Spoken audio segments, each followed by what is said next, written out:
Hey folks, this is Matt once again, and I know not really a review this time of a movie, but I know someone had mentioned for me to review Return of the Living Dead, but I didn't want to do Return of the Living Dead because I'm thinking maybe someday or sometime, some month, maybe doing like a month of zombie movies. Because there's a lot of zombie movies out there, so like a zombie month one day or 1 month or something. So I wanted to wait until then. That way I could do like Dawn of the Dead, Day of the Deads, but also like Lucio Fulci and zombie movies I've never seen, especially the bad ones. Zombieland, Reanimator films, as well as the Return of the Living Dead films. But I figured since that guy mentioned Return of the Living Dead, I wanted to talk about this. Which actually, I guess, a guy who worked on this, who had worked on, I believe, Never Sleep Again, I guess he liked my review that Never Sleep Again. He left a very nice message to me and asked me if I had seen this. I said, absolutely. So it's More Brains, A Return to Living Dead, the definitive Return to Living Dead documentary.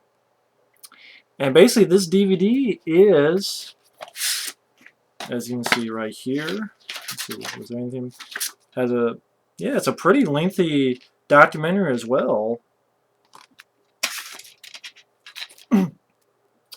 And basically, like I said, it's a full-length documentary on this one film, More Brains, Return of the Living Dead.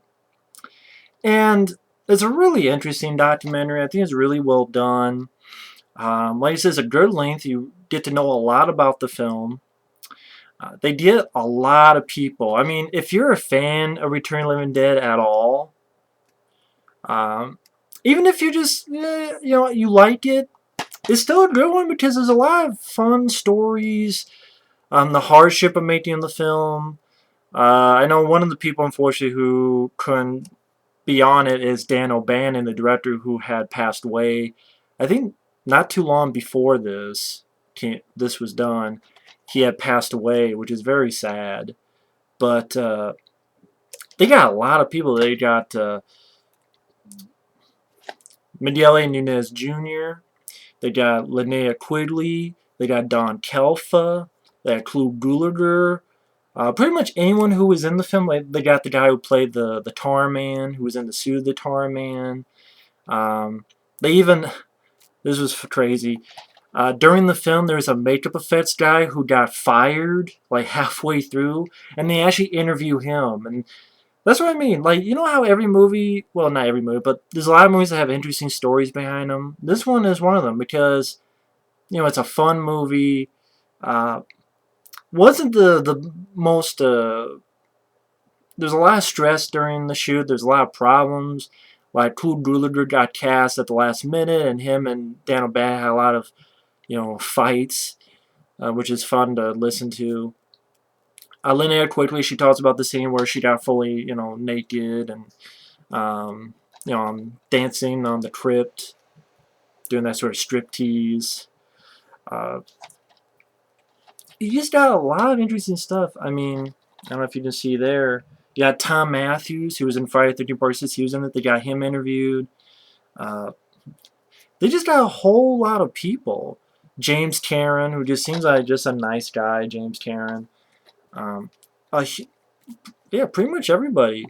And it was very entertaining to watch. It was very entertaining to hear the stories behind it, how it was shooting the film, releasing the film, all sorts of stuff. Pretty much anything you want to know about Return of the Living Dead. The one thing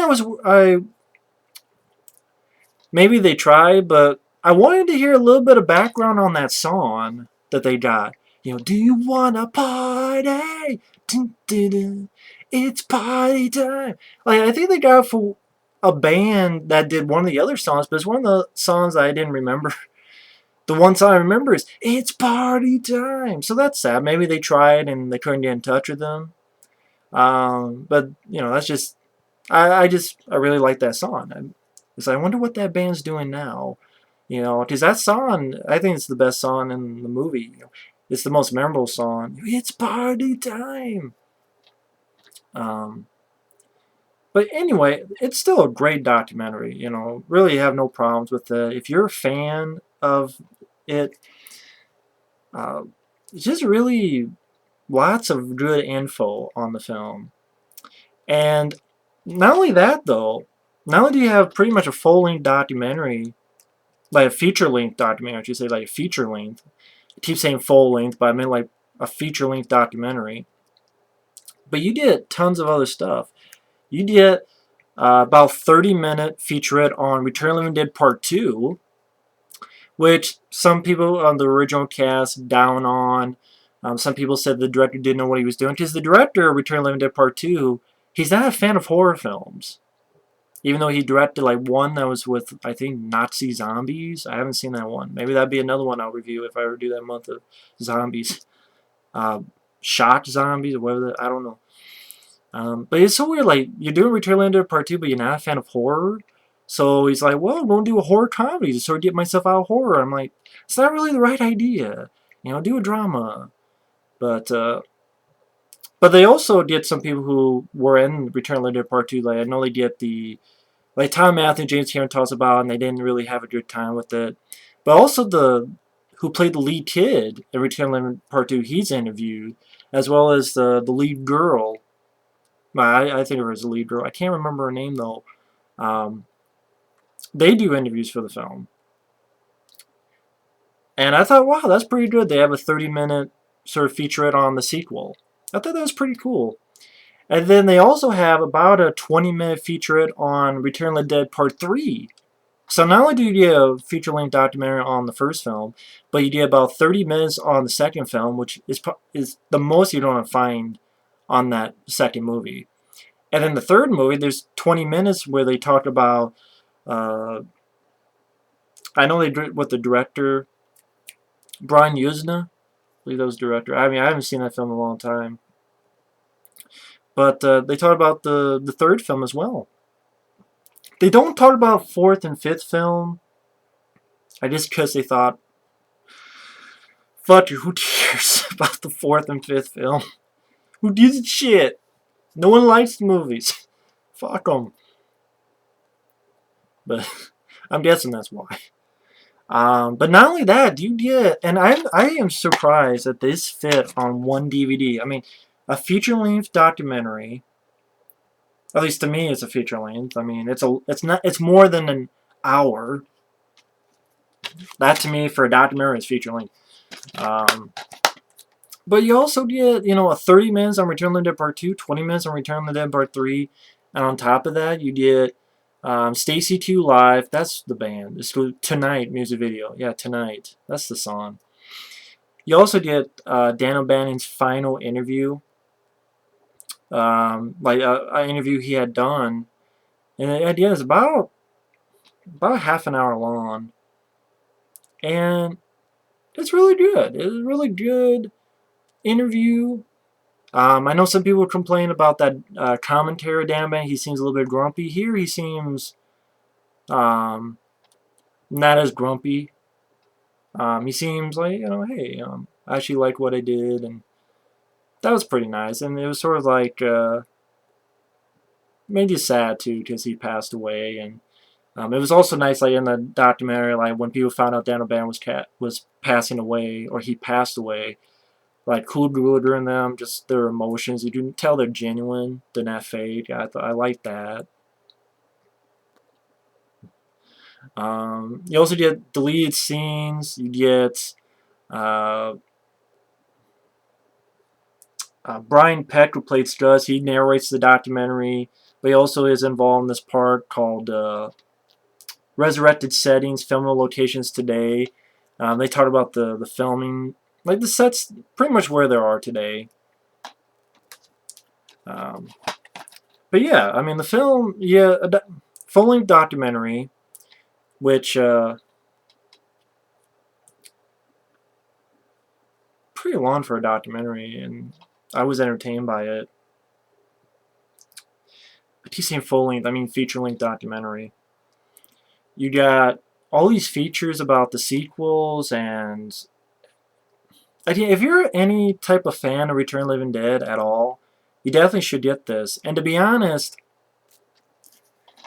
I know there's the Blu-ray out of The Shark Is Still Working. I'm thinking of getting that because I remember a lot of people were kind of saying, dude, you should give it a chance, you should give it a chance, you should give it a chance. I think some people actually from The Shark Is Still Working. That I did a video a long time ago, kind of like, oh man, I want to see the 3-hour version, but now it's because I was disappointed in that. But people said, oh, give it a chance, so I'll give it a chance. Sometime I will give it a chance. No, I don't need anyone to buy it from me or anything. I'll actually put down my money. I'm like, okay, I'm gonna give these guys a chance because, they put a lot of sweat into it. But the thing with The Shark Is Still Working, on a tangent, I thought it was going to be like this release. To be honest, this is what I was thinking. Not, okay, you have to buy the Blu-ray of Jaws in order to get it, and it's not the 3-hour version anymore. It's only an hour and 40 minutes. And that's like if this came out and it was only, the documentary was cut in half. And you did not talk about part 2, or, like, if you did not have any of these features, like, if this documentary, I know it's really late. What I'm getting is The Shark Is Still Working. I haven't seen it, so I can't judge it. Chelsea, I can be a bit man enough to admit that. I can be fair. And I'll be fair when I see it and talk about it. Maybe it's great. I have no problem with the documentary itself. I have a problem with, I thought it was going to be released like this. And to be honest, I prefer to release like this. Where it's all there. I mean, feature-length documentary that has a lot of info, but also has all these features. Like, yeah, literally like 2 hours worth of bonus material as well. Why can't they do this for The Shark Is Still Working? Like, this is a great release. I don't understand why The Shark Is Still Working couldn't be like this. Like, put the 3-hour version, or hell, if you wanted it intended for an hour and 40-minute version, okay. Make the hour and 40-minute version. That's fine. And then have the bonus features, like what you cut out, or, have a 2-disc. Again, it would be like you take this, right? A great release. But you don't get this. In fact, you have to buy the Blu-ray of the first Return of the Living Dead in order to see this. But you're not even seeing it. You're seeing, instead of 2 hours, it's an hour-long documentary.